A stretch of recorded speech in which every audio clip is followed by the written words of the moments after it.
پوری ذمہ داری سے. جیسا کوئی ویر نہیں مگر ہاتھ میں شمشیر نہیں ہے. اور دریا میں کہا شیر نے ایسا کے بچے یہ لگتے باپ کی جانی. ہاتھ بلند کر کے نعرہ حیدری. بات آگے بڑھائیں سر. کبھی بھی زندگی میں کبھی بھی یہ سوچنا ہی نہ کہ امام کسی ایک موضوع پہ دو مختلف حدیثیں کہتے ہیں. ایسا شاید ہو نہیں سکتا. امام ہمیشہ، اور یہ نہیں صرف ایک امام، اگر کسی ایک امام نے ایک حدیث کہی تو اگلا امام بھی اس حدیث کی تائید کرے. ہو ہی نہیں سکتا کہ امام موضوع بدلے اور حدیث ہی کرے. اب میں تمہیں بتاؤں گا امام نے کیا کہا. لا الہ الا اللہ حسنی، لا الہ قلعہ ہے. اس میں داخل ہونے کی کچھ شرطیں اور ان میں سے ایک شرط میں مشرق جاؤ 8ویں شہنشاہ کے روزے میں مولا لکھے. مولا کی زلی کے اندر جاؤ تو وہاں ایک حدیث لکھی ہوئی ہے، وہ بھی 8ویں امام کی. شاہ کیا کہا. لا الہ الا اللہ حسنی، لا الہ الا اللہ قلعہ. مشرق میں مولا کے دروازے پہ حدیث لکھی ہے حب علی حسنی، علی کی محبت بھی قلعہ ہے. جیسا لا الہ قلعہ ہے ویسا ہی علی کی محبت بھی ایک قلعہ ہے. امام نے کہا اس میں داخل ہونے کی شرط ہے، ان میں سے ایک شرط ہم. لوگوں کو پتا چل گیا جسے کمزور کر رہے ہیں یہ تو شرط دین ہے. سواری بڑھتی بڑھتی بڑھتی خراسان پہنچ گئی. مامور رشید نے اپنے پورے روب کے ساتھ امام کا استقبال کیا. استقبال کر کے امام کو تخت پہ لا کے ایک عالی شان کرسی پہ بٹھایا گیا. کرسی پہ بٹھا کے کہنے لگا فرزند رسول میں آپ کی بیعت لینے لگا ہوں. یہ امت آپ کی بیعت کرنے کے لیے بےتاب ہے، بیعت لیں ان سے. امام نے بلا تشریح اپنے ہاتھ کو اٹھایا اور اپنے چہرے کے برابر آ کر روک دیا. اب لوگ سامنے ہیں. اللہم صلی علی محمد و آل محمد. اب لوگ سامنے کھڑے ہیں امام کی بیعت لینے کے لیے لائن لگی ہوئی اور امام یوں بیٹھے. اب لوگ مامون کی طرف دیکھ رہے ہیں. مامون امام کی طرف دیکھ رہے ہیں اور امام مطمئن ہو کے بیٹھے. اب کسی کی ضرورت نہیں ہو رہی کہ جب تک مامون نہ بولے ہم کیسے بولیں. مامون کی ضرورت نہیں ہو رہی کہ جب تک امام خود نہ فیصلہ کرے میں کیا کروں. آخر تھوڑی دیر کے بعد مامون کا فرزند رسول لوگ بیعت کے لیے کھڑے ہیں. تو امام نے کہا کر کیوں نہیں رہے. کہنے لگا آپ ہاتھ پھیلائیں گے تو وہ کریں گے. امام نے کہا تجھے نہیں پتا حجت کسی کے سامنے ہاتھ نہیں پھیلاتے. حجت کسی کے سامنے ہاتھ نہیں پھیلاتے.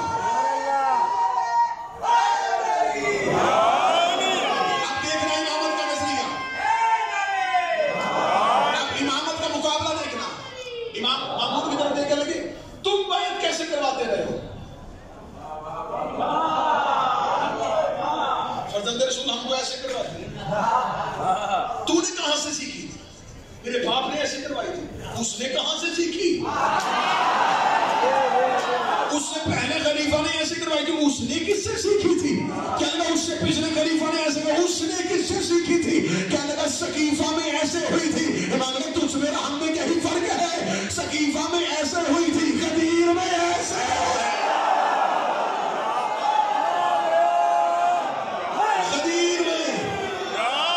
غدیر میں رسول نے علی کا ہاتھ پھیلایا نہیں تھا،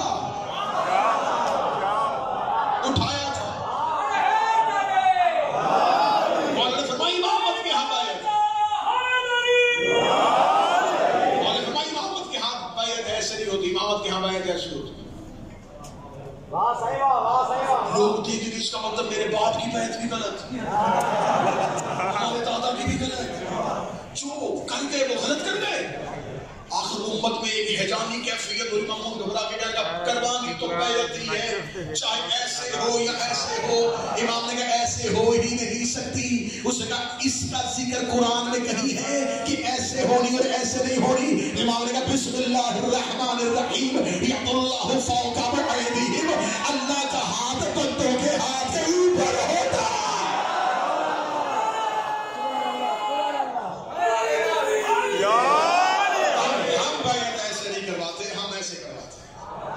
امامت کے ہاں بیعت ایسے نہیں ہوتی ہے.